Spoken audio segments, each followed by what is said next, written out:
আজকে করব লাল শাক ভাজি। এর জন্য একটু তেল দিলাম, কয়েকটা শুকনো মরিচ দিলাম, তারপর নাড়াচাড়া করে একটু পেঁয়াজ দিলাম। পেঁয়াজটা ভাজতে থাকবো। তারপর আস্তে আস্তে পেঁয়াজটা যখন হালকা একটু ভাজা হবে তখন কিছু রসুন দিয়ে দেব। রসুন দিয়ে আবার নাড়াচাড়া করতে থাকবো।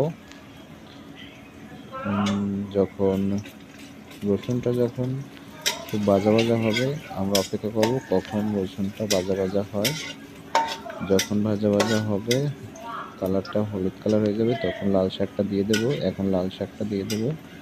লাল শাকটা দিয়ে নেড়ে চেড়ে, লাল শাক আগে সিদ্ধ করা ছিল, সিদ্ধ লাল শাক দিয়ে নাড়াচাড়া করতে থাকবো।